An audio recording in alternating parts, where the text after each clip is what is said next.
9 and 2. It's like life totals here. Engberg at 4. It's not hard for Blue Moon to close from there. Looks like we do have a thing out of the ice, the transformed Awoken Horror there. Yeah, with Jace on 4, that might have been enough to get the gun done. Colin has that 7-8, Jace on 4, suspended Ancestral Visions at 13 life. Against Michael Engberg's 4 life, he's got a Liliana the Last Hope, but it looks like he is on the ropes for this first game. Yeah, everything on the table looks like an advantage for our Blue Moon player. Yeah, and that's going to be the end of the first game, so we're going to catch both sideboarded games, or one or both of the sideboarded games in this match. All of the sideboarded games. Just 2 Tarmogoyf decks in day 2 here. There's 1 Jund deck, 1 Abzan deck. So some matchups that Colin would have hoped to avoid, but so far, so good. He's actually up 1-0 here. Yeah, if you're able to carve out a position where you resolve Jace the Mind Sculptor, even against 1 Tarmogoyf, you buy a good amount of time there. You can use your -1, get it off the table. And you saw there was a transformed Awoken Horror. If there's no Fatal Push for that, no Abrupt Decay, what have you, that card has tremendous closing speed. So when your opponent starts playing things like 4 main deck Thing in the Ices, that's going to put a lot of pressure on the Abzan deck. You know, Michael has 2 Abrupt Decay, 3 Path to Exile, 3 Fatal Push. I wonder how much of that he actually wants to keep in. The Abrupt Decays are safe because there's Blood Moons that are probably sticking around. But you're right. The rest of that stuff you don't want to leave in too many of. He does have access to a Maelstrom Pulse. It's another one that's pretty safe. It also solves Jace the Mind Sculptor. So you like that. But then it's just a question of how much of this removal can I really leave in. I assume that we're keeping in Fatal Push over Path to Exile. You don't want to ever Path to Exile a Snapcaster Mage. But how many is a real question. And Colin's deck list, I do want to go over some aspects of it. Lighter on the Blood Moons than we normally see, just 2 copies in the main deck and no extras in the sideboard. He's got some real traditional control cards in greater numbers than I'd expect. 2 Ancestral Visions main, a full 3 Remands in the main. That's a lot of real just like blue mage style cards. We normally see them in some number, but not this heavy. Yeah, and this is a configuration close to the decks. You know, when I worked on Blue Moon a good amount when Jace the Mind Sculptor was unbanned. Okay. The elements that I liked were being exactly at 2 Blood Moons. Drawing too many is horrendous. There's matchups where it's not even good. So I like being lean there. And Remand is about the best counter spell to curve into Blood Moon, because you can replace your draw, makes you more likely to find your Blood Moon, and makes it harder for your opponents to cast their spells when you Remand into Blood Moon. Right. We've seen a lot of other decks move away from Remand, and I think it's interesting that Colin actually is all the way up on 3 copies still. Yeah, specifically this is the deck that gets rewarded the most for Remand. It also synergizes really well with Thing in the Ice. It's a spell that cantrips. Right, so lets you just kind of continue to hit that massive 4 spells. Yep. If you haven't had a chance to go over to StarCityGames.com, you still have about 12 more hours to look at our weekly sale. We've been having up to 20% off select Modern singles all week long. You can pick up some of those last cards for your Modern deck over at our store. So stop and by, make sure to do that.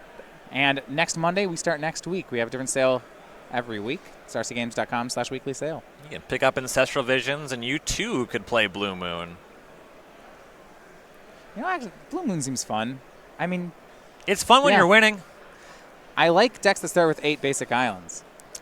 For my money, there's not a lot of decks that are fun to play when you're losing, and control decks are universally miserable to play when you're losing. Yeah, your opponent just does things and you don't. Right. It's like, oh, I am losing, and none of my spells are cool or interesting. They're all Doomblades. Oh, wow. What's not interesting about a Doomblade? It's interesting when you're winning. Yeah. I always think the fun cards in control decks are the draw spells, and then the Doomblades are just the other spells. I get excited about the card draw. I get excited about certain card draw. Nothing's really ever excited me about Serum Visions. Yeah, that's like a cantrip. Actually, no, Serum Visions is really exciting. I really enjoy playing that card. You're the only one. It's great. You just like gain information.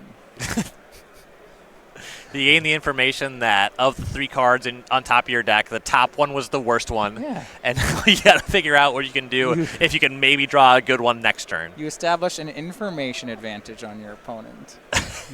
I have seen more of my cards. Yeah. What do you want to concede yet? I know where more cards are than you do. I will make slightly better informed decisions. Well, if you use the information properly, Serum Vision doesn't help you use the information. Okay, yeah, that's true. If I like scry and then forget how I scried, then it's just a really bad card. I'm not going to say I've never done that. In fact, I'm just going to outright say I have scryed cards and just kind of forgotten where they ended up. If you have a bad memory, Serum Visions really loses a lot of its value. There's like a judge call, and I'm just like, oh, what was even happening in this game? Looks like 7 cards each. This for game number 2. Michael starting off on Temple Garden. This is a 4 Mishra's Bauble build of Obzon, so 4 Grim Flayers as well.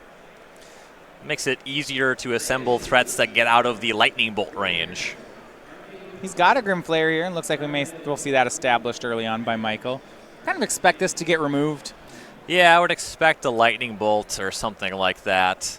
Depending on the context of the hand, it makes sense to jam Grim Flayer specifically in the lightning bolt. If you had a Tarmogoyf, I think kind of no matter what was happening, you would hang on to that one. Yeah, you don't. If Grim Flayer getting bolted is part of the deck. I don't want my Tarmogoyf to get lightning bolted. That feels real bad. Right. And just the upside of untapping with Grim Flayer, if it doesn't get bolted, is just higher than untapping with the 1/2 Tarmogoyf. Like, that doesn't really amount to very much. Yeah, what I like here is that if the Grim Flayer gets removed, then we'll have 3 card types in the graveyard, and it will be safe for Tarmogoyf. Yeah.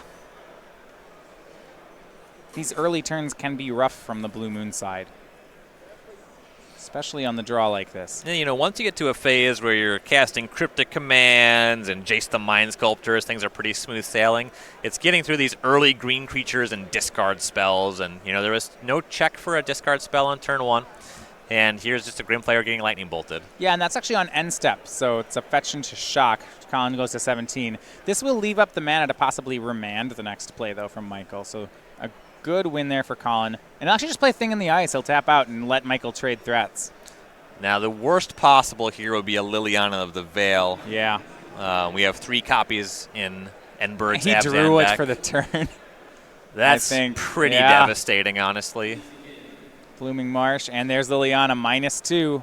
I guess, you know, we were talking about safe answers to Thing in the Ice to leave in the deck. Here's a real safe one. Yeah, that I just mean all upside. You still have a Planeswalker. Right. I love it.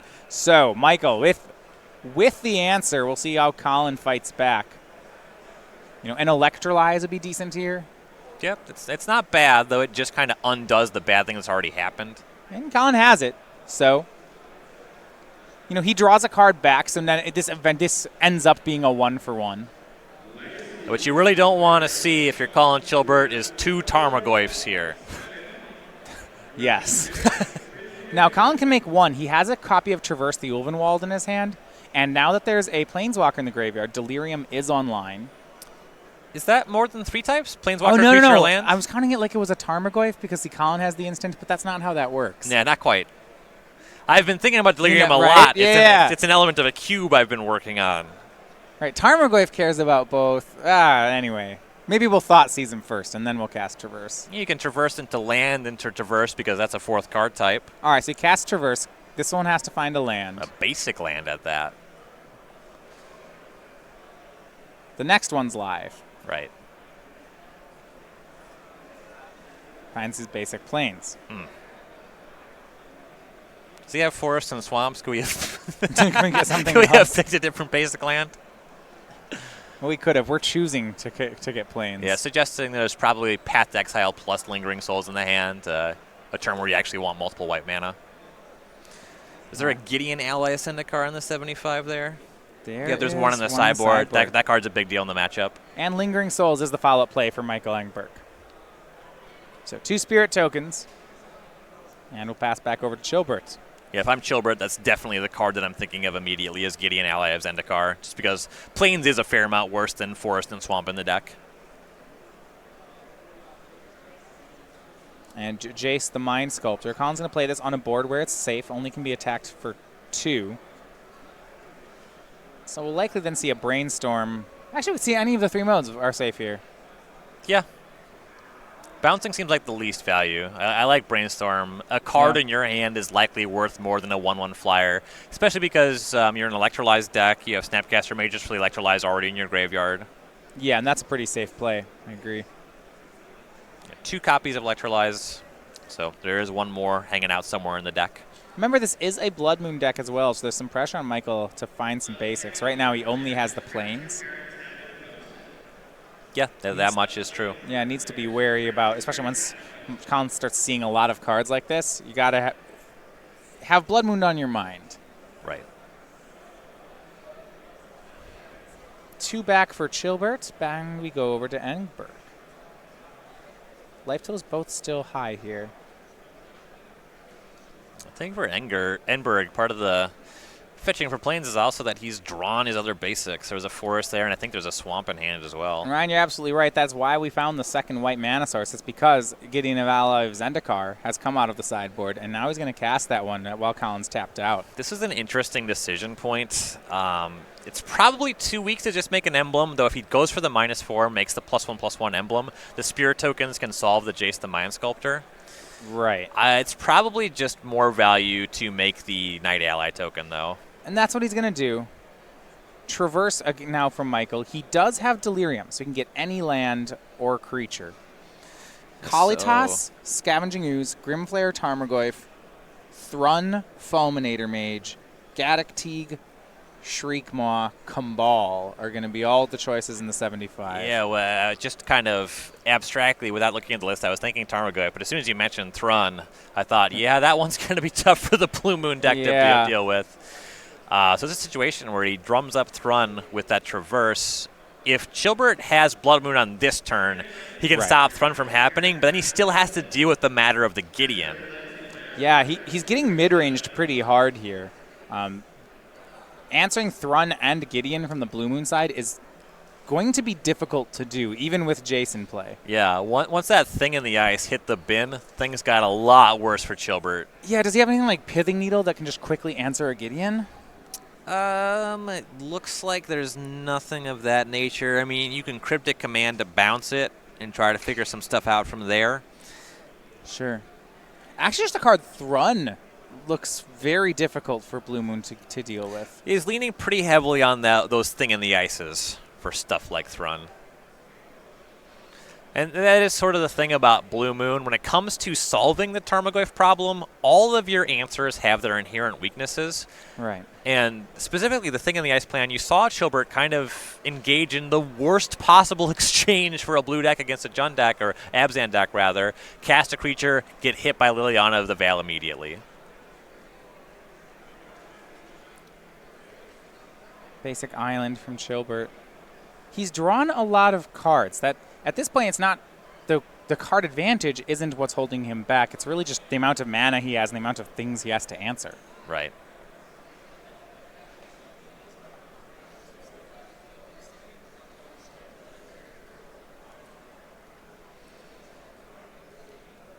And we'll say suspended Ancestral Visions from Colin. Okay, so now we play the will that ever come off suspend game. And he's left up Cryptic Command mana. We might be looking at something like some Cryptic play. Yeah, you can buy some time, tap those creatures. Because of Cryptic Command, you probably want to spend some time zeroing your Gideon. There's a tempo play available for Colin to do something like tap all creatures Engberg controls and bounce the Gideon. That way there won't be Gideon plus threat on the following turn. Okay. Depending on what's in Chilbert's hand, that could very realistically be the line. And because of that, and Engberg recognizes it, he zeroes the Gideon pre-combat, and I like that a lot. Right. He makes a Night token, then says go to attack. So now we'll see the Cryptic Command from Chilbert. Yeah, you're absolutely right. That was the correct play from Michael, and seeing that was really strong. Yes. Tap the team and draw a card are the modes from Chilbert. So there won't be any attacks, but now Michael has a window to get that Thrun into play. And there's a third kind of basic. So he's got some good Blood Moon insurance. Those are all the basics actually in his deck. 3 points of domain. And we're going to see Gaddock Teague from Michael. That will make such Cryptic Commands shenanigans no longer available. Gonna need to Lightning Bolt that one first. Thrun is the last card in his hand. He chose not to cast it here. Maybe he's worried about some larger red sweeper. Yeah, I guess Hour of Devastation is a card that You know, that would clean this up. It's a card that exists. You'd have to solve the Gaddock Teague first.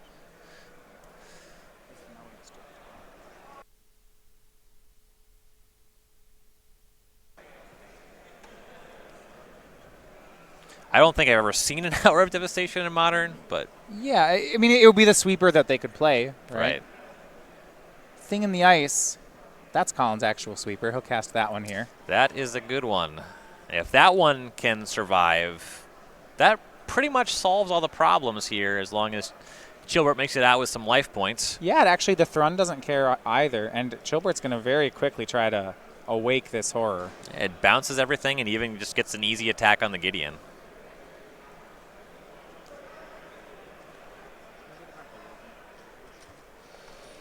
So he starts trying to thaw that Thing in the Ice down to 3 counters.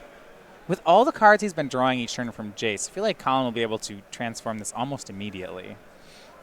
Right. When you have so many cantrips, it never takes too long. He's playing 4 ops, the full 4 Serum Visions. There's Lightning Bolts. He had a full grip of cards in hand going into this, and inevitably that Ancestral Vision comes off suspend as well. And here's what we're looking at. Awoken Horror, when it transforms, return all non-horror creatures to their owner's hand. That would take care of all the tokens Michael has amassed. As you mentioned, allow him to tack down the Gideon. If this transforms, Colin should be able to, with this Jason Ancestral Visions, take control from there. Oh, yeah. Now, traverse the Ulfenwald from Michael. He does have Shriekmaw in his sideboard if he's brought it in. Yeah, he will want to answer that Thing in the Ice if he can. And there is Shriekmaw, so he's got it. Here's an interesting question of Shriekmaw versus Remand. Do you just evoke the Shriekmaw?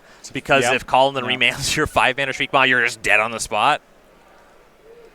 It's really interesting, right? If he does, then that you do, you're right. If you cast the Shriekmaw and it gets remanded, do you still lose? I'm pretty sure. Like, you will get to Shriekmaw the Awoken Horror later, but you're giving up all the material you already have in the battlefield, and Jace the Mind Sculptor is still hanging out. And that's what he's going to do. Decides he doesn't want to risk it with a remand, so he'll evoke Shriekmaw. I do like the evoking there. So evoke means it enters the battlefield, but then immediately must be sacrificed. So we'll see where we have priority here. We're going to Lightning Bolt down the Shriekmaw with it on the stack because he doesn't want it to get bounced here. He will be transforming the Awoken Horror, I see. Yep. And then he's going to opt to transform it. So Shriekmaw will die. Then, so we see Shriekmaw dies. Yeah. Now important clarification there because it looked like now he casts the opt. Yep. Yeah, it looked like it was Lightning Bolt opt in response with the way the Shriekmaw was hanging out. But Colin says, no, the Lightning Bolt resolves. Now I'm opting. Everything's bounced. Now the Shriekmaw trigger resolves. And now we're back into Michael's main phase. Colin resolves opt. Now Michael has a chance to plus the Gideon and attack down the Jace. Yeah, I do like that. Michael can recast Gaddock Teague. Can't make that Thrun. He's 1 mana short here. But yeah, take care of Jace. Recast Gaddock Teague. And Michael can pass. That army shouldn't take too long to rebuild. The Lingering Souls is still in the graveyard. Yep. Gideon can start making some knights again. Thrun's hanging out. A lot to like on Engberg's side. Yeah, though for Chilbert, there are still 2 more Thing in the Ices in the deck. He has Ancestral Vision coming off suspend in 2 turns. He still has 16 life to play with. Yeah, and there's one of the remaining Thing in the Ice. It's right from hand. And because he's done so much card draw with Jace, he's going to be able to transform this one as well. Right. He's got Bolt and Cryptic already in hand. Vision's coming off suspend. This is 1-2 turns to flip. Yeah, and when you look at the cards that were used to transform the first Thing in the Ice, most of them replace themselves with 2 Serum Visions and an opt were cast. Does not really cost you that much in the way of material.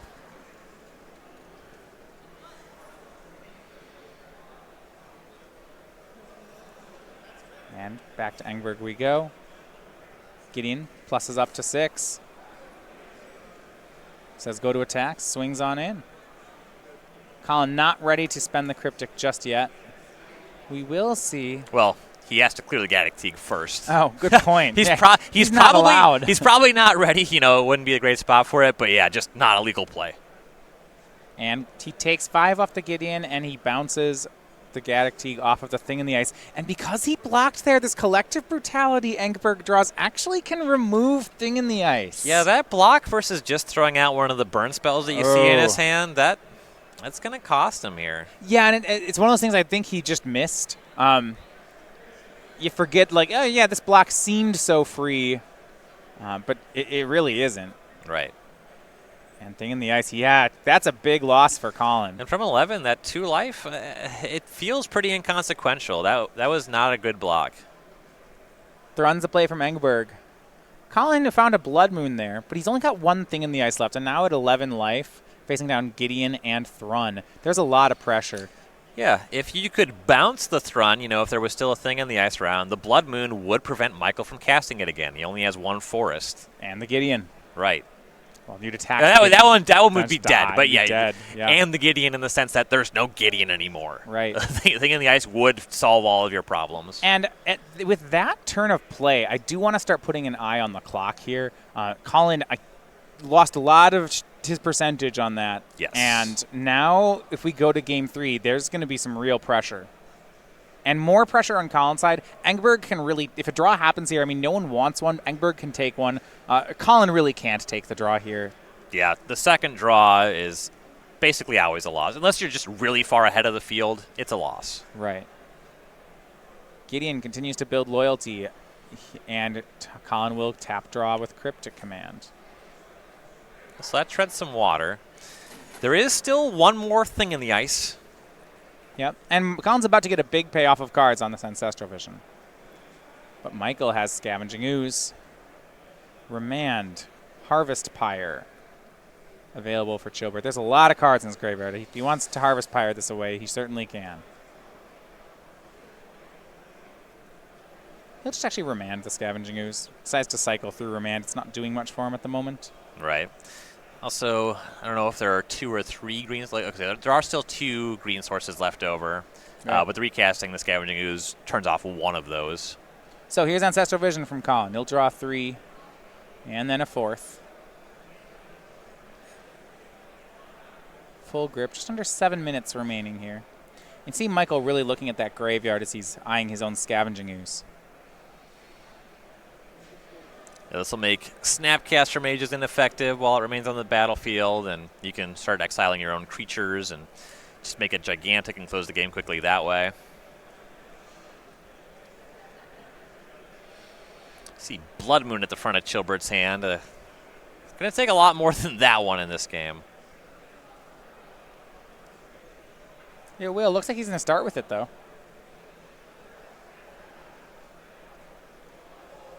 I do like starting with Blood Moon because it will force Michael to spend that green mana. Sure. Yeah, those are 2 non-basic lands. Right. And it looked like he just passed, and there was a Scavenging Ooze activation.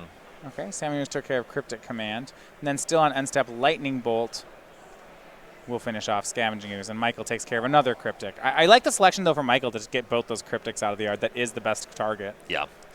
That is a good one to flashback with Snapcaster Mage. It looks like Colin's going to try to play to, based on the clock, Colin had to decide whether he's going to try to win this game or a third game. Colin looks like he's chosen to go for this one. Yeah, the game is certainly not over. He has a lot of good spells in his hand. Yeah, agreed. Tarmogoyf from Michael. And he made a Night Token. Hits Colin down to 7. I think that's a 5/6 or larger Tarmogoyf. Yeah, keep it going. Yeah, it's another bingo square for me. Another bingo. Another pair of bingos. Player locked out. Oh, you got 4 left. Yeah. I haven't seen a player locked out by Blood Moon just yet. Could have happened. We're going to go. The Tarmogoyf, though, not going to resolve. We're going to see counter bounce from Chilbert. And he's actually punished Engberg a bit. He tapped his planes for the Tarmogoyf, which means he can't recast Gideon. Yeah, that is definitely a significant stumble. Yeah, Colin didn't see the play at first because he wouldn't have expected it. Right. And now we can lock the Gideon off with Blood Moon. All right. Player locked out by Blood Moon. That's not what that means. But Gideon locked out by Blood Moon. If you had that square, I would give you that. Gideon's a player. Gideon's a planeswalker. Oh. All planeswalkers are all players are planeswalkers, but not all planeswalkers are players. It's like I don't follow. It's like there's a circle and there's a smaller circle inside it. I tutored critical thinking in college, and it was the most failed class in my college. As such, I'm going to go ahead and say that your argument pertaining to categorization and logic is going to fall on enough deaf ears that I'm just going to pretend that it's wrong. I'll allow it. Colin, Snapcaster electrolyzes away the Knight token. He goes down to 3 from Thrun. And we're not looking at Obzon really with an ability to burn out. I don't think they play enough Collective Brutality for that. Right. Also, Collective Brutality, just a counterable spell. Yeah. Michael will flash back these Lingering Souls. If you remember, all the way back from turn 4 of the game, there's been one of those in the graveyard. Now the Electrolyze is out of Colin's graveyard as well. Looks like it might be a better board for them. Recall, we have Blood Moon in play, so Michael very limited on what he can cast in any turn.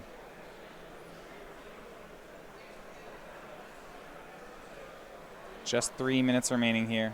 Yeah, Chilbert doesn't have that many islands. 4 available. He can still cast a good spread of spells, Cryptic Command plus some blue spell. It's only half. Snapcaster Mage, Cryptic Command from Chilbert. Going to be a tap draw. Might be a tap bounce a Snapcaster. This is his 3rd Cryptic Command being exiled, though, and there are 3 in his deck. Goes for tap draw, but you're right. There was he thought about it. Yeah, if there were a 4th Cryptic Command available, then the bouncing the Snapcaster starts to make a lot more sense.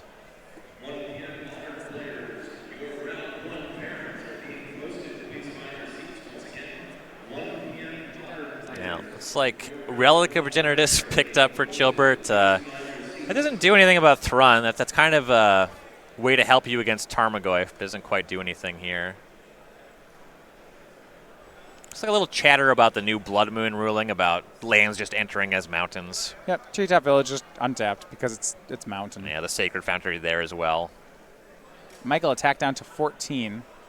Relic of Progenitus is the play from Colin. And another Relic. He'll tap them both and start to whittle through Michael's graveyard that way. Currently is set up to chump block the Thrun and then either take 2 out of the Spirits or maybe as the second Electrolyze for them. So other than playing this game to no conclusion, what's the win con for Michael? I mean, Colin, is he racing with bolts and Snapcasters? Is there a Keranos maybe in here? The sideboard doesn't look to add any additional win conditions. It's just Jaces, those Thing in the Ices, and these Snapcaster Mages. So there's still the 4th Thing in the Ice somewhere in the deck. Right. I don't know how easy it is to transform anymore. Yeah, you see Colin's kind of chumping with Snapcaster Mages for the time being.